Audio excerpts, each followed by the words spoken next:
any form of federalism is sitting under South Africa. Look at the smoking saga. Western Cape government decided we can smoke in lockdown, and that auntie with the kopdoek decided, no, you can't smoke, because what is going to happen to my business? Okay, so federalism is a nice to have, but we don't want to expend our energy on that line. The direction we're on at the moment, politicians have got no idea how to handle it. And Tito Mboweni was talking about, we'd made a press statement, and Tito Mboweni was at that point speaking about us specifically, but also us collectively. And he said, these people must be shut down. These people must be stopped now. And Helen Zille responded by saying, Tito, you can't expect people who've never voted for the ANC to be forced to live in a failed state.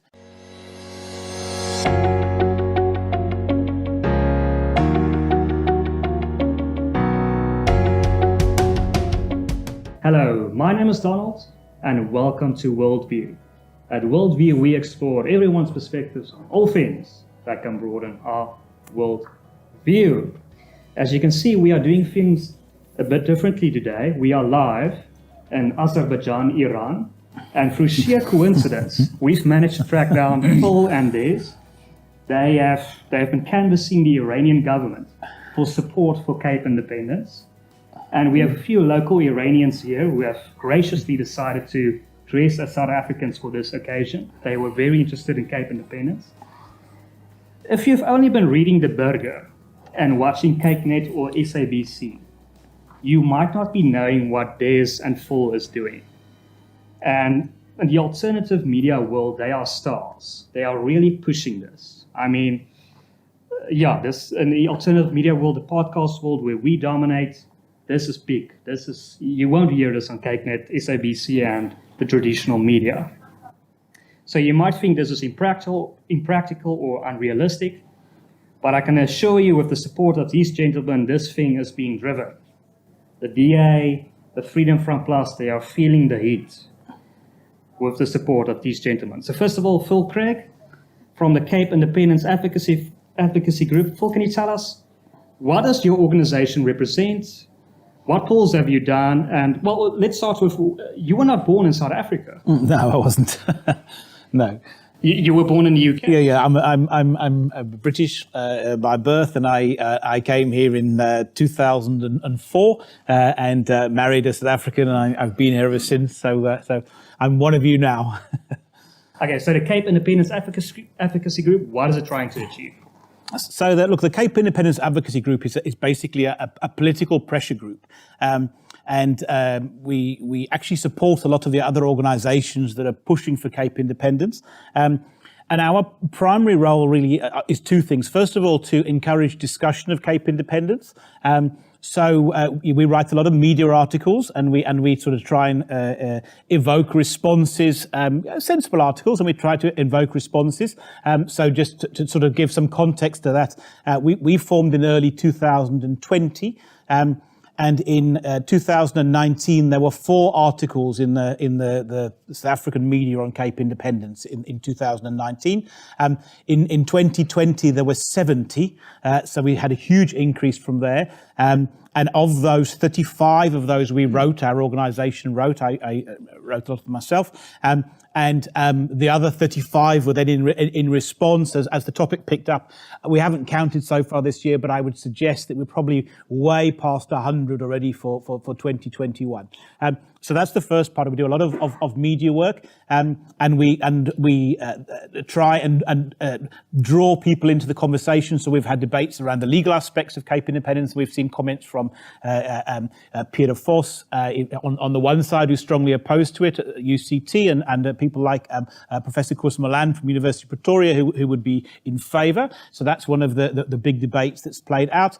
We've had a lot of comment from political parties, newspaper editors, and so on. So we do a lot of work in the media to promote discussion. And if you read about Cape independence in the media as opposed to one of the organisations, that probably as a result of something we've done. And then the other thing, which perhaps is even more importantly, is we do political lobbying, and that you read much less about. But we spend an awful lot of our time talking to political parties about Cape independence, and that's the part that probably most people won't be aware of, understand just how far Cape independence has come behind the scenes. And what tends to happen in that, you'll just see the little tip of the iceberg that points out from there. But I mean, most significantly of late, and you've probably seen in this election that Cape independence has started to feature in the news quite a lot. And that is really as a function of two things, which are things that we've been involved in. The first was that in June this year, the DA brought a private member's bill in Parliament to fix the referendum legislation. And the constitutional right for premiers to call referendums. Obviously, we want a referendum to be called on Cape independence. And the DA agreed to bring the legislation before Parliament, which would rectify, and that goes back to the Referendums Act, was last updated in 1992, before provinces existed in their current form and had never been updated. So the Referendum Act only allows President to call a referendum, whereas the Constitution allows for premiers to call referendums too. So that's the change that's there, and that was a very significant act. And then more recently, together, our organisation, the CIAG, the Cape Independence Advocacy Group, and Des's organisation, CapeXit, we jointly produced a voting guide. And one of the reasons for that was to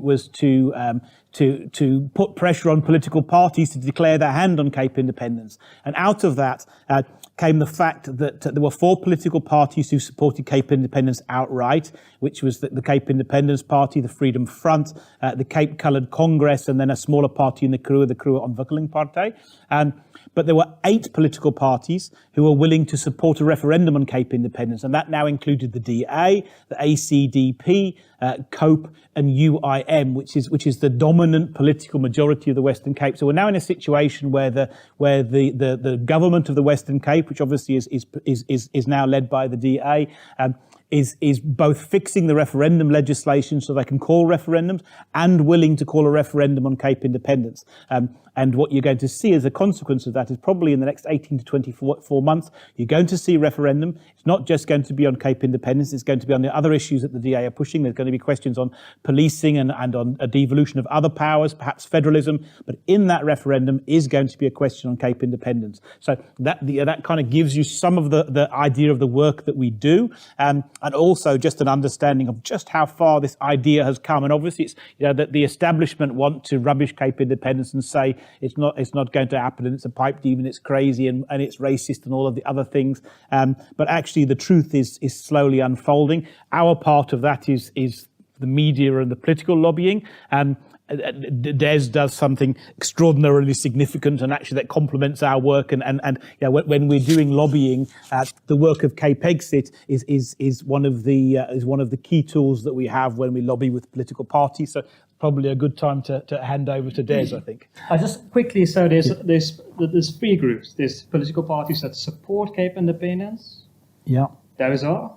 So those support Cape independence is the Cape Independence Party, the Freedom Front, the Cape Coloured Congress, and the Kruger Ontwikkeling Partij. Then there's those who support a referendum, but not necessarily Cape independence. So if they were in control of the Western Cape, they would provide a referendum, but they wouldn't necessarily support a vote to secede from South Africa. Those parties are? So they're effectively the democratic parties that say, look, we recognise that whether we support Cape independence or not, and in most cases they don't, they recognise that the Western Cape has the right to make choices for itself, and that is the DA, COPE, the UIM, and who have I missed? And the ACDP. So the DA supports a referendum, and there's a good chance they will give that to us within the next 18 months. Yeah, so they're definitely going to call referendums. They're dead keen on calling referendums.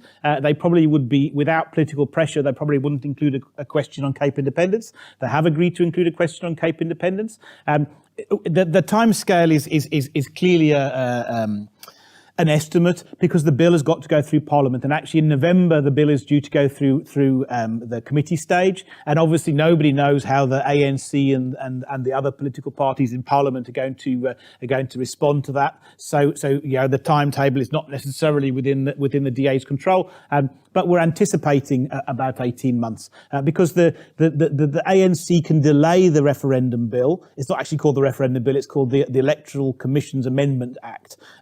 But the DA can delay that bill and drag it out, but ultimately they can't stop some bill coming into thing because it's already in the Constitution. So the current law is unconstitutional, and were the ANC to refuse to fix it in Parliament, then the DA would go to the Constitutional Court, and in actual fact they're not going to have to go to the Constitutional Court because AfriForum have already announced that they're going to the Constitutional Court to make sure that bill gets passed anyway. So you've now actually got the DA bringing the bill, or have already brought the bill before Parliament, and you've got AfriForum who've already declared that if Parliament doesn't pass it, they're going to go to the Constitutional Court to force it to be passed. Okay. Yeah, so that's interesting. Okay, so there's what is your story and what is CapeXit's story? So as far as I understand, you're following the more legal route. You're more of the bad cop, forcing the pressure. What is CapeXit's story? Donald, good evening, and given your intro, salam alaikum. Good evening all. Let me tell you where we started. I actually started an organization called Western Cape Action Forum in 2012. And then we were talking about self-determination, and in the latter half of 2012, we changed it to independence. So we had independence on our radar since 2012. We got to the end of 2017, we decided that we have to give structure to what we're doing. We must get to the point where we put our head above the parapet wall, and we formed and registered CapeXit as an NPC, a non-profit company, in January 2018, and that was followed by registering it as an NPO in June 2019. CapeXit's primary goal is to build the reality of support for independence on the ground. We started in January 2018, we had 0 supporters. Today we're sitting at 821,000 and I think 454 or something. That shows you how the support was grown, and we got that right because we are growing it outside the political playing field. We do not get involved in politics. That's why we have great appreciation for what Phil is doing. They're playing on the political pressure field. We are keeping outside of politics. So coming to your point, what we're following is the international route. We quite often hear people say the ANC will not allow it. It's not up to the ANC to allow it or not allow it. The perception out there is you have to have 2/3 support in the Parliament. We don't need that. We go on to the international route, international conventions, international articles, which allows us to pursue sovereign independence on the international field. So yes, we are a bit of rebels. We had a political party ask me in person, do we intend to form a political party? And my reply was, that must scare the hell out of you if I say yes now. The political parties don't really know where to place CapeXit because we're not playing on that field. We're feeling exactly like Phil said now, on the political field, your cause, whatever it may be, can be delayed. It can be delayed, it can be tied up in 100 different ways, and we would clearly drive the support up to the point where we have, you'll often hear we talk about 1.6 million people. That number is derived from the registered voters in the Western Cape. Only registered voters in the Western Cape can vote in a referendum. People ask me from up north, but we signed up with CapeXit, why can't we vote? I said, simply doesn't work like that. You've got to be registered here. So we take the voter base, the registered voter base, we go to the 50% plus 1. It actually gives us 1.555 million. We round it off to 1.6 million. So our growth is good. We're happy with our growth. We like the organic growth. We do not want 1.6 million people tomorrow, because what CapeXit is doing is we're putting a lot of structures in place, and Phil referred to it as the small tip that you see. I often say what you see is the tip of the iceberg. That's the 10%. The 90% at the bottom to CapeXit consists of building advisory committees and councils on every single portfolio, be it water, energy, border control, civil defense, rail, ports. We're busy building these advisory committees to start developing papers and documents on the way forward. We've actually been very successful. I'll give you 2 examples. For instance, we're talking to the Port of Rotterdam. We know that Cape Town port functions at 30% at the moment. That was before they had the IT glitch. Port of Rotterdam is fully automated. We're talking to them. And on the rail, we're talking to the Nederlandse Spoorwegen. They actually run all their trains off wind power. And these are the type of guys we're talking to, because we feel the moment, and I've done this one day, I said to somebody, so you're fighting for independence, the Western Cape? Yes, we are. And I took out my keys, and I gave him my keys, and I said, so I'll give you the keys to the Western Cape tomorrow morning, 8 o'clock. So tell me, what is your train service going to look like? Your water? Where are you going to get your 2,000 kilowatt hours in electricity you're short? What's your border control going to be?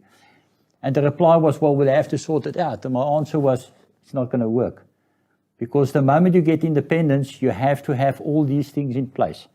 And that is the big part of what CapeXit is doing, which is not on the surface. You don't see it, but we're engaging with a lot of role players in this. We're very excited. I'm a born Cape Townian. A whole lot of generations before me is Cape Town. I see myself as being a Cape Townian before I see myself as a South African. And yes, I mean, we got to the point where we decided that we simply looked at the realities and the options. And the realities, Phil will agree with, is very clear. I mean, every day it's becoming more and more clear.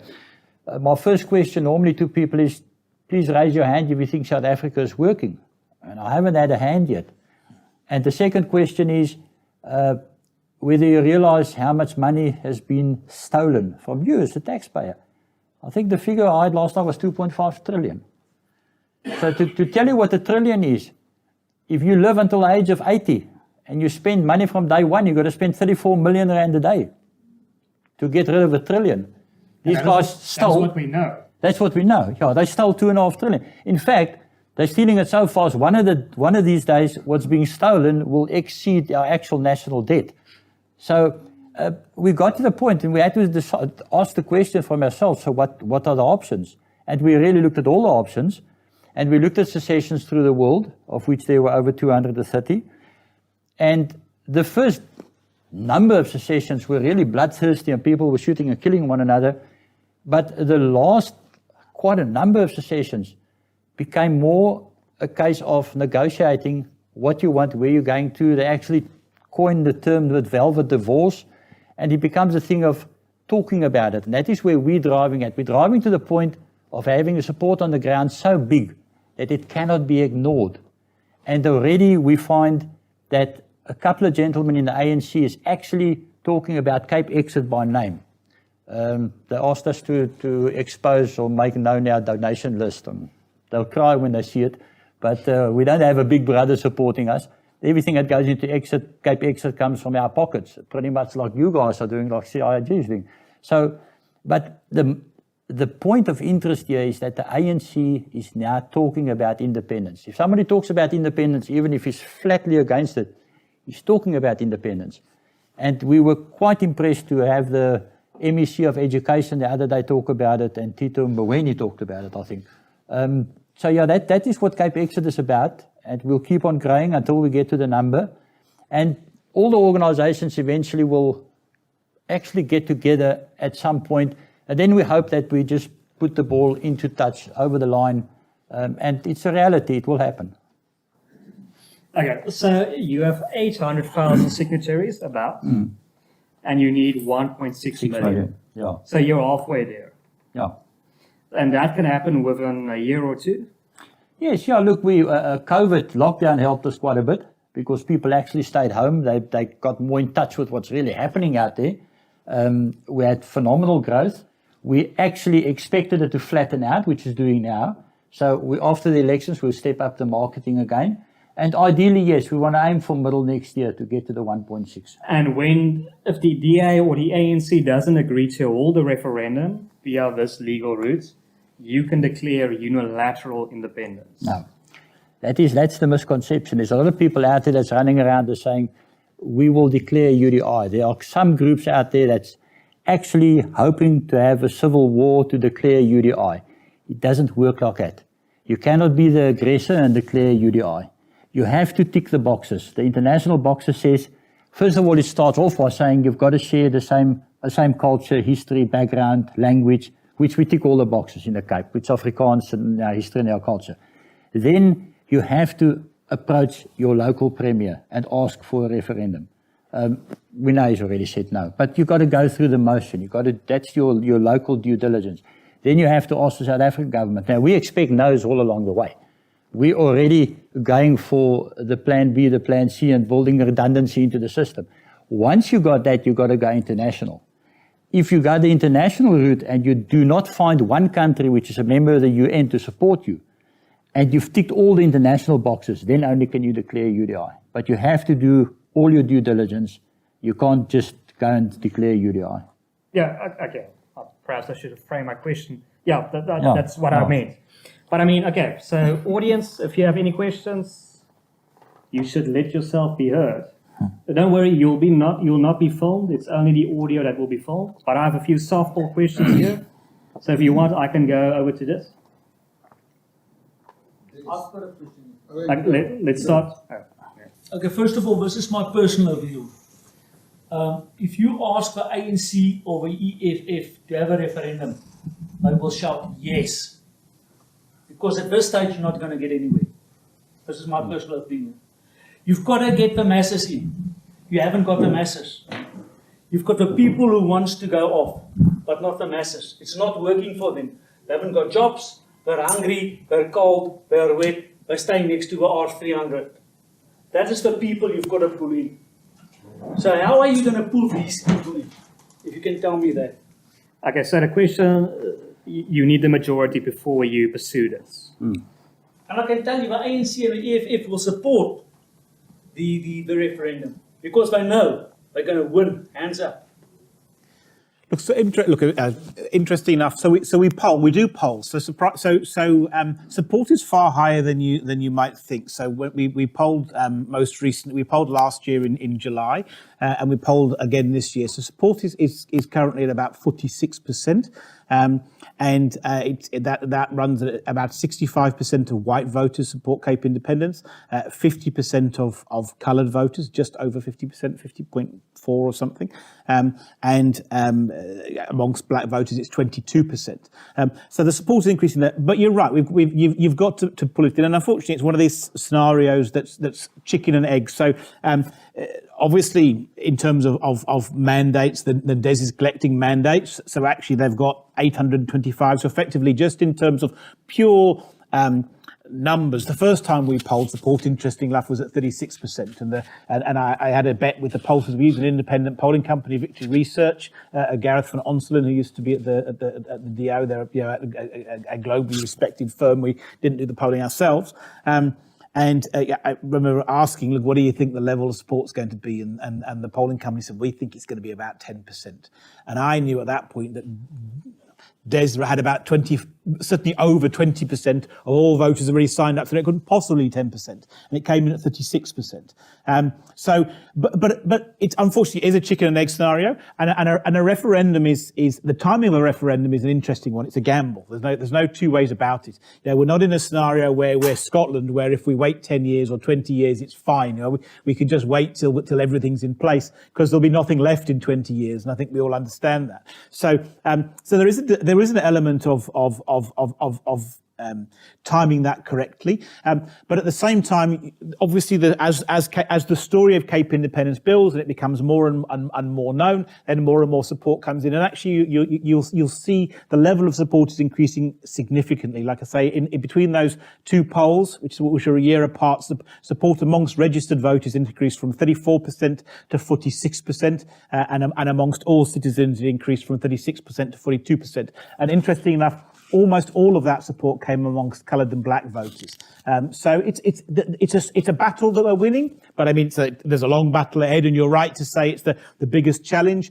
Winning a referendum is without question, in my mind, the hardest, the biggest obstacle to Cape independence, and it isn't going to be easy. And if we win a referendum, it's going to be by getting 52 or 53% of the vote. We're not going to get 60 or 70%. That's not how it's going to work. But it's possible. possible.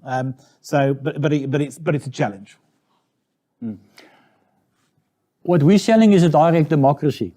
And a direct democracy means you devolve your base of power down to the people. So what CapeXit is doing, and we've done, I'll give you an example.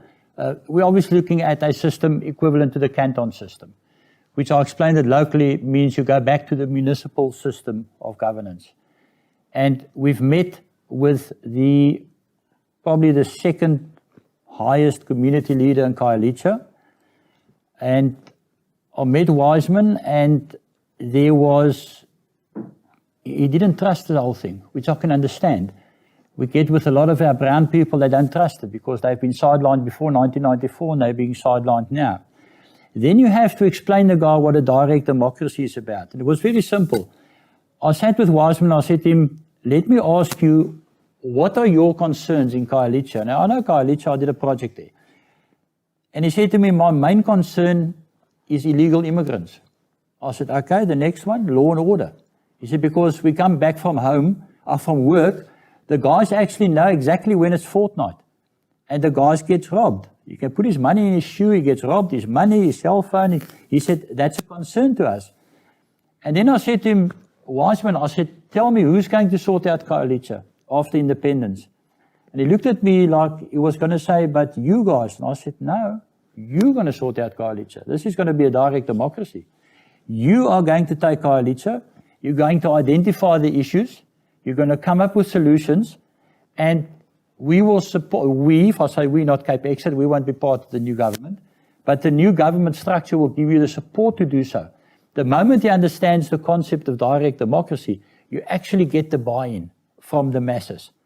And we've tried numerous times to identify leaders amongst black, amongst brown, amongst Khoi, amongst San. That's probably the biggest challenge in your life, to try and identify leaders, because the Khoi, for instance, has got 17 factions. You speak to Henny van Wyk and you speak to Chief Aran, and the one doesn't like the other one. You speak to our dear friend Kubaha, and according to him, he's the... So you've got to go down to the level of speaking to the people. And we've done that many times. We held workshops with people from Mitchell's Plain, from Delft, from Belhar. And that's the level of interaction we got. So you do get the buy-in from the masses. You would obviously want it to happen much faster. But to us, that is the holistic growth that we got. And we're happy to have the buy-in. And as we grow, to have people understand what it's about. Not just giving him a very good sales pitch and he walks away and he doesn't know what the hell he just heard. See, that's where I come from again. It's you're telling somebody something is going to happen. Yeah. You should give somebody something, and then he doesn't want to go, he doesn't want to lose it. Yeah. So why don't you change your strategy, join forces with a political party, as an example, let's say the DA, because they're strongest here. Work with the DA. When you say South Africa is not working, I agree with you 100%. Maybe the Cape is working under the DA, but maybe 2%. Not even 50%. We're not 50%. We might be 3 or 4%, but it's not working.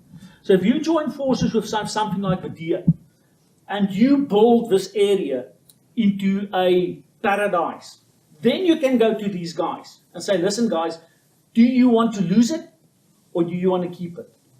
I see it very much, you're fighting a losing battle if you're going to fight it by yourself.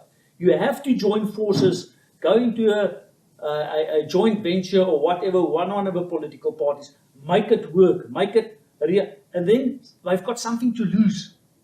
Because I can guarantee you know the masses better than I do. I do the Egyptian salute, put it in my hand, put it in my hand. You know, they don't want to do it. You've got to show them something and take them somewhere where they've got something to lose. Currently, we've got nothing to lose. We give them a promise. They get promises every day. We should get away from the promises. Give them something concrete. They should have a job, a income, a roof over his head, sort of something like that. And then you can come and tell the guys, listen, guys, if you can lose it or let's use it. That's just my opinion. If we align with a political party, you're going to alienate a very large proportion of the people that support you. We've got people joining us from all political parties, and I can assure you from the ANC and the EFF as well. Our only question is, do you support independence? Yes or no? If it's yes, then fine, you join us, you register with us. But we have started with typically a canton system, where we actually have communities take control and take ownership of the areas, be it Tableview, Khayelitsha, Dunoon, wherever.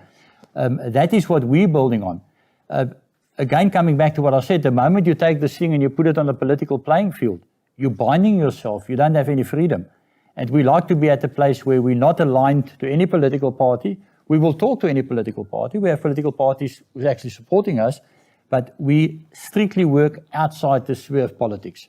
You will not get cooperation if you actually join with Party A, because the community you want to go and talk to is upset with Party A because they've never done anything. Now I come there and say, listen, I've joined with Party A, we're going to do X, Y, and Z. They're going to say, but we've been hearing these promises for 14, 15 years or 20 years. The other hand is we come in and say, we want you guys to form a committee and we will guide you in terms of identifying your problems and come up with solutions. And you get a much better buy-in into that, playing outside politics. Phil, I think it will also be interesting to our audience to hear what's the support amongst the EFF for Cape independence? I haven't got the numbers with me, but it's actually, there is support. I mean, it's clearly not high, but it's far higher than you would possibly imagine. And interestingly enough, when we polled the first time, we got this result back that said, look, there were ANC supporters for Cape independence and there were EFF supporters for Cape independence. And it didn't ring true at all to us. And in fact, when we polled the second time, I went back to Victory Research, and one of the things that we asked, we wanted to run the script pretty well identically. There's a couple of different questions, but we wanted to run the same questions in the same order from the previous year to make sure that we had some consistency. But I took this one question and said, look, you know what? I got a feeling these people didn't understand this question properly, because I've got this result and it just doesn't look like it's true. So can we just look at how we rephrase that question to make sure it's absolutely clear what we're asking? And actually the question that around that gave this result for the EFF, we clarified the question. It was the one question we changed to make it even more explicitly clear. And we got more support from the EFF and the ANC this year than last time.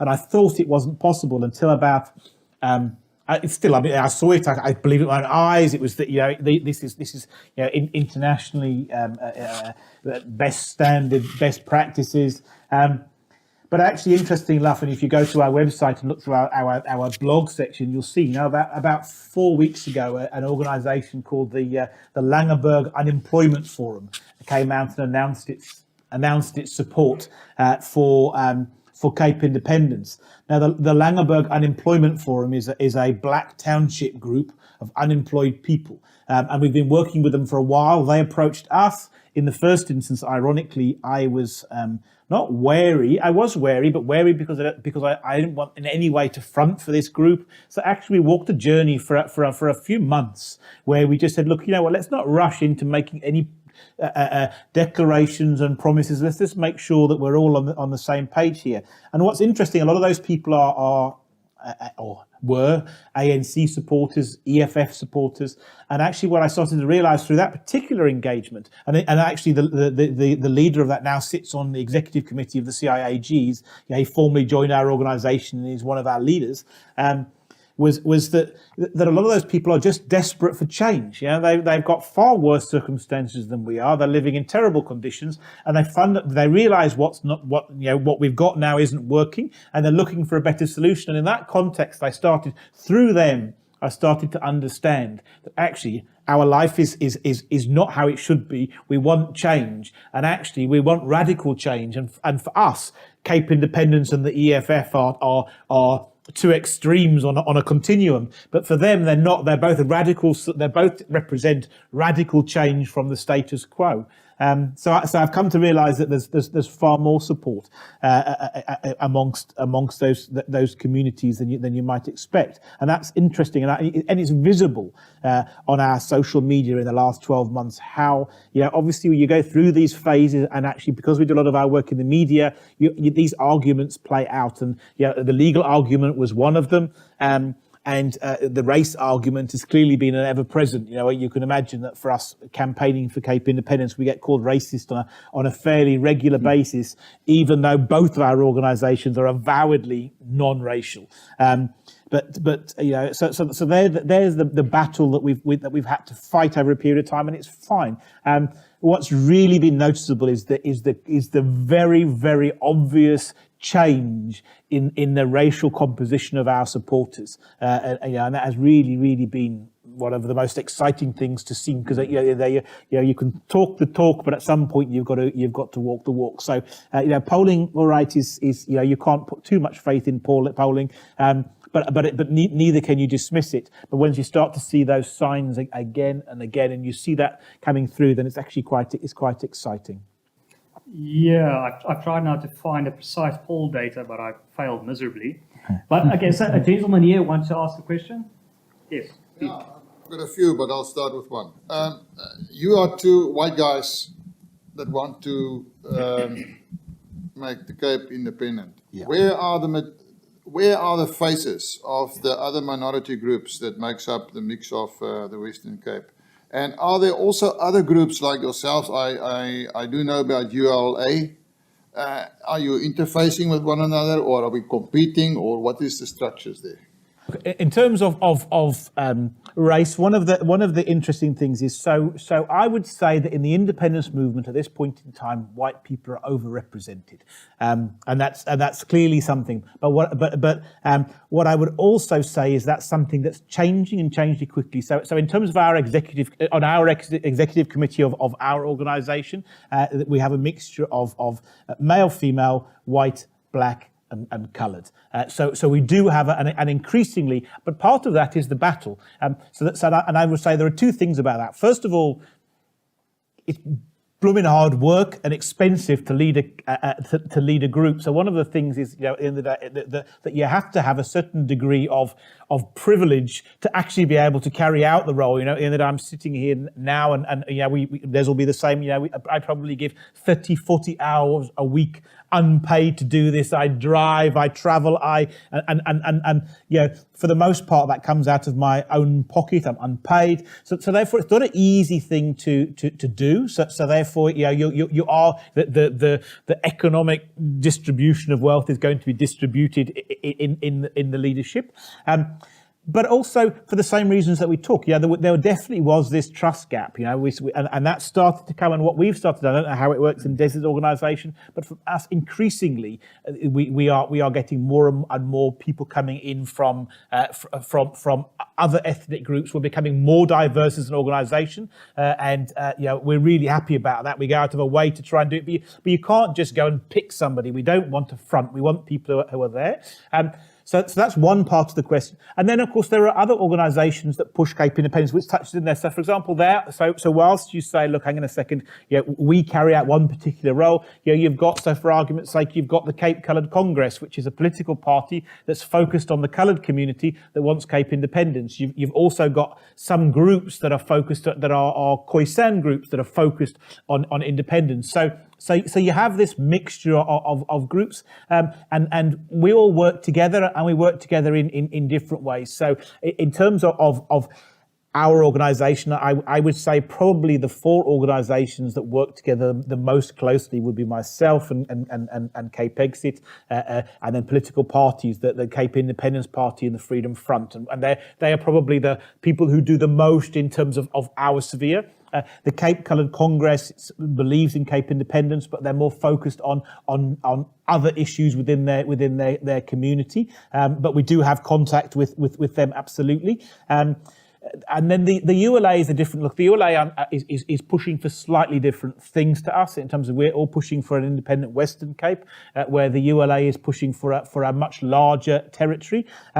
And look, we're always very careful. The ULA has a slightly more racial dynamic to the other four groups. So the groups that we work with are avowedly non-racial, and the ULA flirt with some things that would make us feel very uncomfortable as our organisation. I can't speak for things, but so I certainly don't want to do the ULA down, and we do have some contact with them, but we're much less.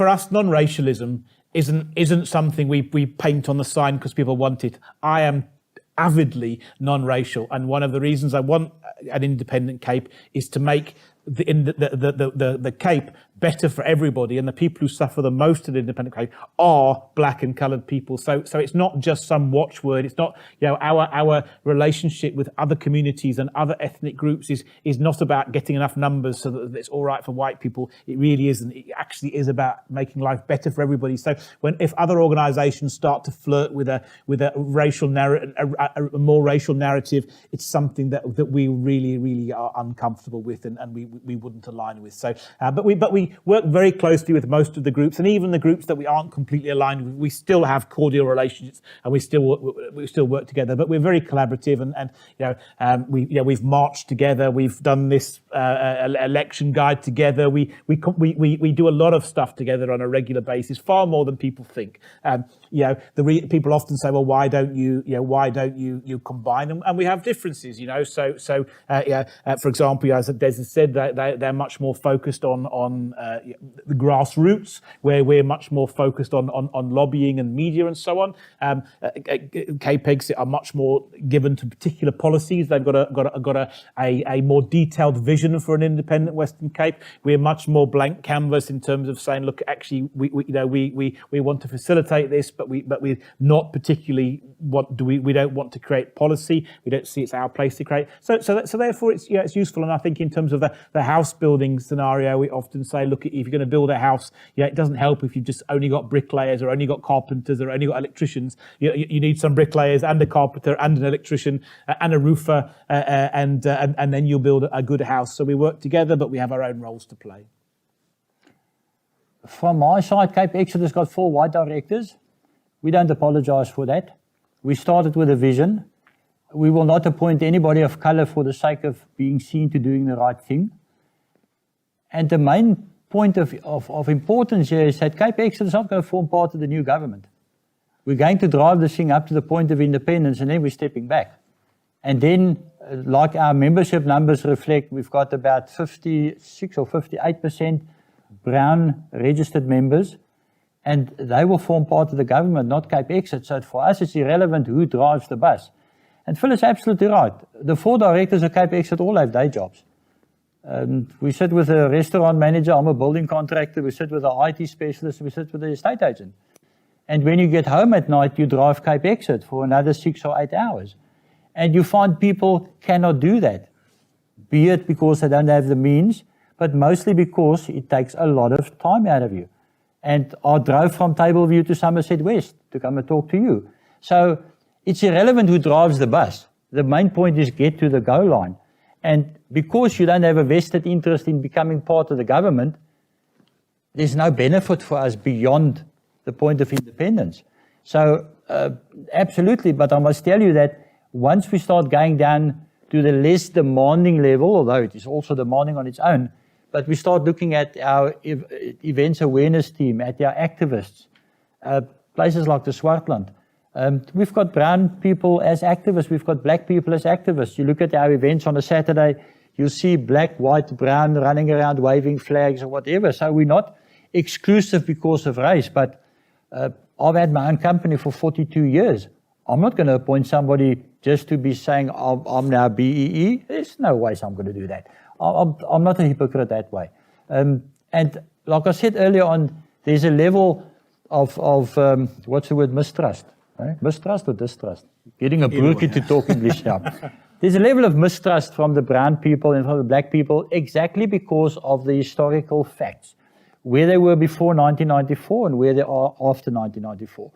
And once I explained to them, and a good example is the workshop we had with 55 brown people, mixed brown and Khoi. I explained it to them, and they realized that, hang on, this is not about 4 white people driving CapeXit. This is about a group of people driving to a certain goal which will benefit all of us. In fact, that day in the workshop, I walked in between them and I said to them, I'm actually fuming mad at them. And they looked at me, what? I said, because you guys need to take control of your lives. You've got to stand up to be counted. Don't forever think you can't do this, you're not worth doing it. Stand up, take ownership of where you are, and let's drive this thing. And I can assure you tomorrow, if somebody walks in and they're committed and they're willing to put in the time, they can become a director of CapeXit. Your other question is far more interesting. You know that ULA was first called the Afrikaner Society. The Afrikaner Society was started by T.J. Ferreira and Hannes Louw in Texas.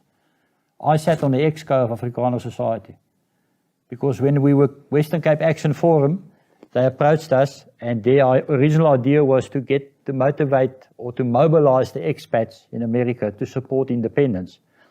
I sat on that exco and in one meeting I said to the guys, we're not seeing the ultimate goal or the road ahead the same way here.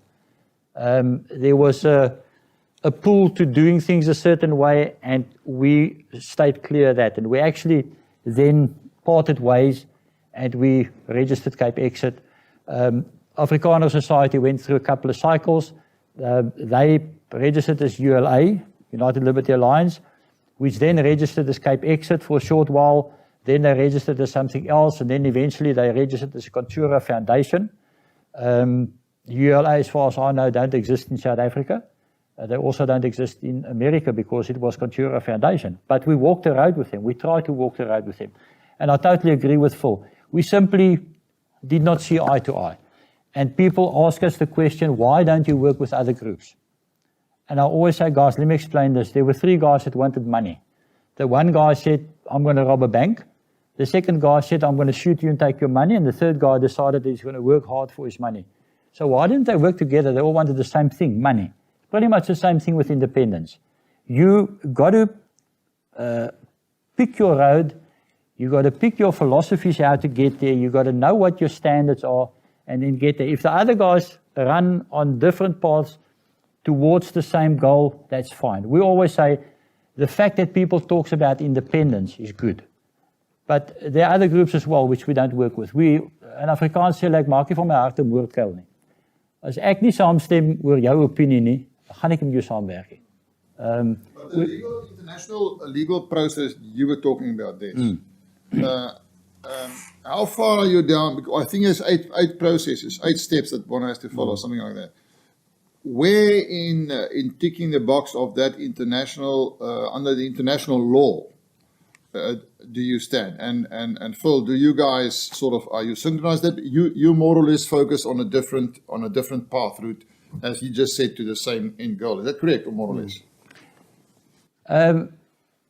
This is the question I posed to ULA. You say you've completed the legal process 97%. Just give us proof. Then CapeXit can sit back, the job is done. They couldn't give us proof. Now here's the thing. If the Secretary General of the United Nations call you, doesn't mean you've completed a process. And Corneille Mulder actually puts it very well. He says independence doesn't mean you walk into an office overseas, they give you a form, you fill it in and they ring a bell and you're independent. The most important component of independence is the will of the people. You cannot say that you've completed 97% of the legal process, now I'm going to get the support of the people. It's insulting to say the support of the people is only worth 3%. The most important thing is the will of the people. That's why CapeXit is not concerned about ticking the legal boxes. It will be moot exercise if you don't have the will of the people. Because the legal process... I'm not saying, but Yeah. I mean, the legal process must be followed.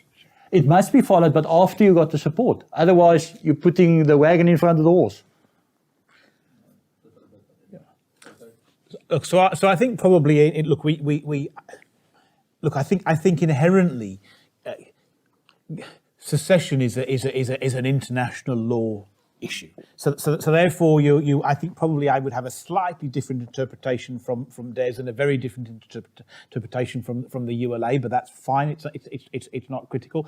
And I think perhaps maybe it's in terms of interpretation. So I think there are If you look at what the ULA are talking about, and I never want to disparage anybody, and I'm definitely not going to disparage the ULA, so there's a difference. So the ULA approach will say, look, hang on a second, we have to build a government, so therefore we need to have a cabinet, we need to have this, and therefore we're going to go recruit all of these people, and we're going to create this. So actually you've got this whole parallel structure. And it just isn't how we see it happening. I think it's both unrealistic and I also think it's undemocratic. So our look, we're a political lobby group. So first and foremost, who is the government of the Western Cape province? Well, it's the government we've elected. It's the government that sits in Cape Town. There is a government for the Western Cape. So actually, the first thing that you have to do is the first step in international law is convincing the government that you've got in the territory that you live that you want independence. And I don't think any plan that says, well, hang on a second, we can't elect the government that supports this. But actually, we still want it is going to work. I think at some point in time, you have to be able to elect the government where you're living to support this. So you either influence them or and actually we're there. So I think probably, and where there will be a nuance in Des and I effectively, I don't think we disagree on that. I think the difference will be that Des will think that perhaps the government will be harder to persuade. So I think their assumptions always been we'll never get the government to agree to a referendum, and our assumptions always we will get the government to agree to a referendum, and we're at this point now where we're close to finding out which one's going to be, and we're both fine if actually our political lobbying delivers the referendum which we believe we've got, then Des is going to be very happy to have the referendum, and actually if it doesn't and we have to follow some other route, that's also fine by me. So I think in terms of but how do I see international law playing out? Well, the first thing is, and I agree with Des wholly, first of all, you have to have a democratic mandate from the people, because if you haven't got a mandate from the people, ironically, today I've got a legal opinion. One of the things we're looking at is some of the international law options. I've got a legal opinion on my phone that was delivered today. The very first point is the very first point, democratic will and peaceful. They're the first things. If we've got anything else, you must have a democratic mandate from the people in your thing, and you must pursue independence peacefully. And if you haven't got those two things, forget any of the rest of the steps in the process. And after that, then becomes the negotiation process. So what is it? How does that play once you've given? So effectively, what does a referendum do in South Africa? A referendum is non-binding. All it is a mandate from the people of the Western Cape to the Western Cape government to begin negotiations for Cape independence. Then the provincial government must negotiate with the national government, and at that point in time, maybe those negotiations work out. And actually, my personal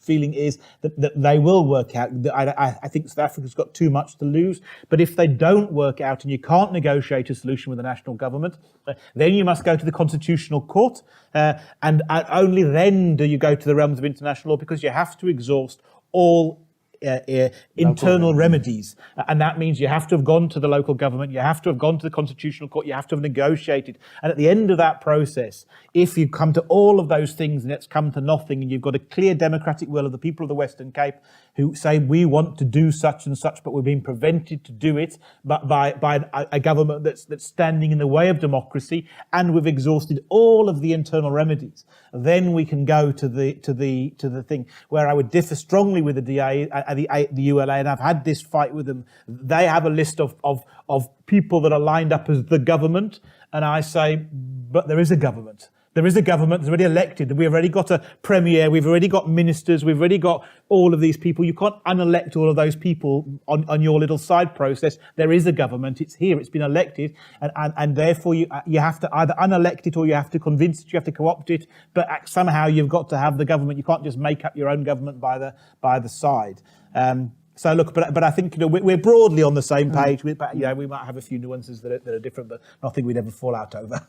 Yeah, you can't stand for direct democracy and then being prescriptive in terms of who's going to be the president and the mayor and the whatever. You're contradicting your own goal, your own purpose. Any other questions? Okay, so I'll throw one to you. Okay, so gentlemen, this all sounds great, but I mean, the ANC isn't going to allow this to happen. I mean, once the referendum has been won, the ANC, the government, they're going to blockade the ports of the Western Cape with their nuclear submarines. They're going to send cars and tanks to the Western Cape. The cars and tanks won't have petrol or diesel, but they will get there. They're going to be pushed. Bekele, he's going to come down, he's going to fly down to the Western Cape, he's going to throw his hat, and he's going to decapitate 100 people. So the ANC won't allow this to happen. Even if you win the referendum, the ANC won't allow this to happen. You'll probably have more luck throwing his hat and starting that nuclear submarine. You must realize that in this process, if you haven't gained your independence yet, and the host country does all of those things they're seeing as the aggressor, you can't attack your own people. We're part of South Africa. We're part of the people of South Africa until we get independence. So a lot of people paint that scenario. They're going to bomb the airport and they're going to bomb Simonstown and they're going to. And I actually attended the military day in Blouberg, and I don't know where on earth they're going to get all of that stuff from. But will they do it? No. Why not? Because that's exactly why you build the support on the ground to such a point that they're actually forced into a situation where you sit around this table and you talk. And I'll share with you, and most of you probably know Dr. Peter Hammond, very well-respected guy. He lived through everything. He was bombed, he was shot at, he was locked up in a Russian prison. But amongst all things, he lived through the independence of South Sudan. And I also belong to the EXCO of the Western Cape Veterans, the veteran group. And I clearly remember we had about the third or fourth meeting, and Dr. Hammond was sitting at the end of the table, and at the end of the discussion, it went over to independence. And he said to me, I want to ask you something. And I said, yes, shoot. He said, don't be surprised if the ANC give you the Western Cape. And at that stage, I thought, what? No, where you come from? But the more we build the support, the more we build the reality on the ground, like Phil is doing, like we're doing, the more it will become difficult for the ANC to openly attack you. Because remember, in this process where we are talking to Big Brother out there. We are talking to other countries, not only in terms of technology, but in terms of getting the international awareness out there. This is what we are doing. And I can assure you, both from Phil's side, the work they're doing, and from our side, the international community has become aware of independence. CapeXit is a member of the Organization of Emerging African States. We joined them in December 2020. And here's the interesting thing. We all know that we want independence. We all know that the Zulus want independence. But so does the Vendas in Mpumalanga. So does the Amatembu in the Eastern Cape. So does the Northern Cape. So can you imagine the day when all of these guys get independence, the ANC is landlocked? Then we're going to say we recall that nuclear submarine that you actually pulled into Simonstown. But no, the point, Donald, is absolutely this. You've got to keep on building the reality that you get to the point where for them to do anything like that would be absolutely stupid. Phil, do you want to add? No, look, I think that's fine. The problem also probably is in 2021, it's very difficult to do something like that. Because, I mean, if you just watch Parliament meetings at this moment, all of it's done virtual. So what Parliament building are you besieging? Or what government building are you taking over? You can literally run the Western Cape outside of the Western Cape. And nobody would know that. I think people who doesn't really understand what independence is about, and they don't understand or ever bother to understand the bigger concept of independence in terms of the world arena. Their go-to thing is typically like the ANC. What's the ANC's go-to thing? Racism. Racism. Go-to thing is racism.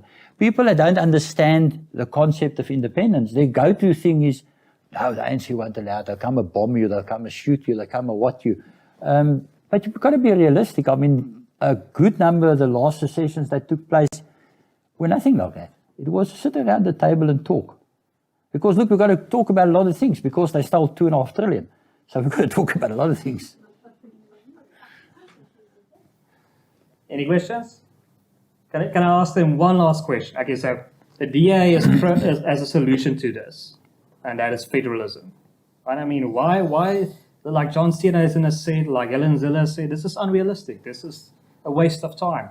Why don't you pursue federalism? Federalism is a much easier option to this problem. Just devolve the powers to a provincial or a local level. Why don't you pursue that?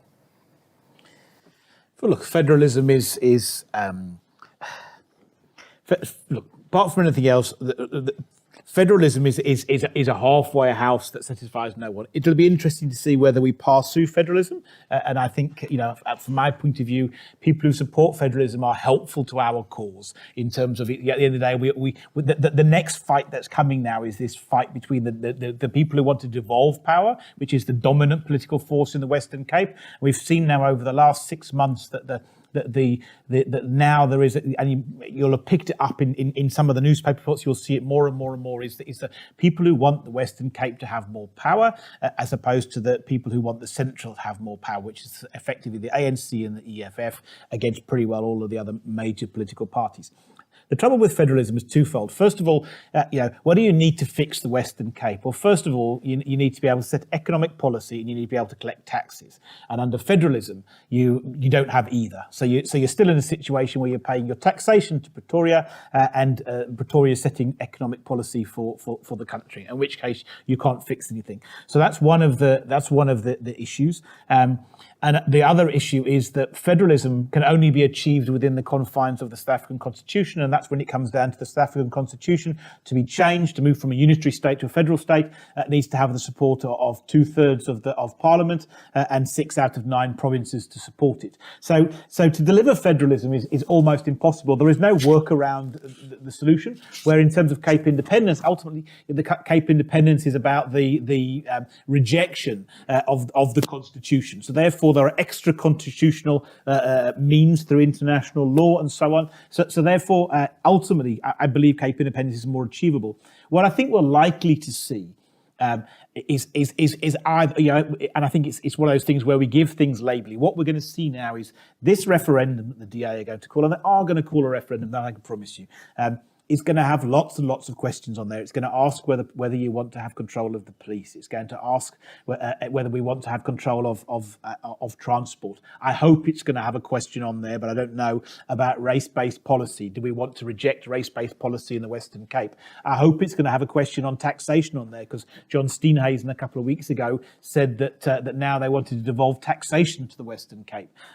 So there's going to be lots of different questions on there, and the first instance is we are still going to fight for Cape independence. That's the ultimate goal. But at this point in time, the next fight, what I think is going to take up the next few months as this referendum legislation goes through Parliament, is going to be the fight of whether the people of the Western Cape can take control of their own destiny. Or whether we have to be dictated to by Pretoria, even though for 30 years the majority of Western Cape voters have never voted for the national government. And I think one of the really interesting things is there was that little exchange of tweets between Helen Zille and Tito Mboweni. And Tito Mboweni was talking about, we'd made a press statement, and Tito Mboweni was at that point speaking about us specifically, but also us collectively. And he said, these people must be shut down. These people must be stopped now. And Helen Zille responded by saying, Tito, you can't expect people who've never voted for the ANC to be forced to live in a failed state. And that's the battle. And from our point of view, we see this alliance around the political will of the Western Cape. Effectively, the statement that the people of the Western Cape have a right to determine their own future, and we expect to see that play out in the next few months, with us taking hands with the DA and the ACDP and the Freedom Front, and collectively we'll have this fight that says we are entitled to make our own choices about how we want to be governed beyond the Constitution. And the DA are getting to the point where they're willing to start pushing back against the Constitution. And actually, when we come to the referendum, we'll then sort out our differences. The DA might push for federalism. We absolutely be pushing for Cape independence. And the majority of DA, bear in mind that the majority, we know from polling, the majority of DA supporters in the Western Cape want Cape independence. A lot of people within, so the DA is going to end up being like the Conservative Party in the UK for Brexit, where it's going to split. On this particular issue, there's going to be people in the DA who want independence, those that don't. But for now, this exact point in time, it doesn't really matter between federalism or control of the police. The question is, do the people of the Western Cape have a right to determine their own future, regardless of what the Constitution says? Or actually, because we're in this Constitution that was signed up in 1996, are we forever beholding to what the rest of South Africa wants, and we never have any democratic will? And what you're going to find now is politically, the DA is getting to the point where they are saying, you know what, we agree, the people of the Western Cape do not have to put up with this nonsense, and actually we're willing to start taking much more extraordinary measures, including having a referendum and including offering a question on Cape independence. And regardless of whether they want it or they want federalism, doesn't really matter at this point in time. We're going to have a referendum. We're all going to get to say what we want. And in that referendum, Des and I and a lot of other people are going to be pushing very, very hard for Cape independence. And that's going to include an awful lot of people from within the DA. This is how we see it. You've got X number of energy, Y number of time. If we look at the decline at the moment, if we look at expropriation, the only thing that's blocking expropriation in Parliament is the EFF. Believe it or not. Why? Because they say the ANC's policies are not radical enough. Now we know expropriation has gone past the point of expropriation, it's gone to the point of custodianship, and it's gone to the point of deprivation. So they can actually take custodianship of your asset, and the bank will be happy because they're not taking your asset, they're taking custodianship. They can enact deprivation, and you still have to pay the bank. That status quo is so fragile, it can change overnight. So what we're saying is, that's why our push is for sovereign independence, because we've got energy and time, and it's linear. We don't know how long it's going to go. You talk to economists, I think Dawie Rood talked about the fiscal cliff. And a friend of mine's put it very well one day. He said, the Western Cape is the last coach on that train, which is, the locomotive is over the cliff. And we've got to unhitch that coach. And we've got to do it now. So what scares us is the fact that, and it came out in this past week, that the ANC says, but if need to, they will go into a coalition government in Johannesburg with the EFF and the ANC. Once that status quo changes, federalism is not going to mean anything, because you're sitting under South Africa. You've got to break. People say, but CapeXit is like Urania. I said, no, it's not. Urania is a private company. It's Vletjieskraal Beleggings. It's a farm which they're selling shares in. And I spoke to the guys of Urania one day, and I said, you've got one problem, and that problem is called expropriation. You can do whatever you want to. You can have cultural autonomy, you can do your own rubbish, your own water, your whatever, you sit under South Africa. Any form of federalism, you're sitting under South Africa. Look at the smoking saga. Western Cape government decided we can smoke in lockdown, and that auntie with a kopdoek decided, no, you can't smoke, because what is going to happen to my business? Okay, so federalism is a nice to have, but we don't want to expend our energy on that line. We're going to punt through to sovereign independence, because there are too many factors that can change. Again, once we bring our game back to the political playing field, there's too many things that can change. We're no longer the master of our direction. The direction we're on at the moment, politicians have got no idea how to handle it, because we're not conforming to the political construct, we're not playing within the political field, and we will keep on forging ahead on that. If any form of federalism happens, that's good, but for us, we will plug that achievement still into our sovereign independence concept. Like Phil said, that's ultimately where the two organizations are driving to. We just fixing our vision on the end goal. Phil is looking at all the steps in between.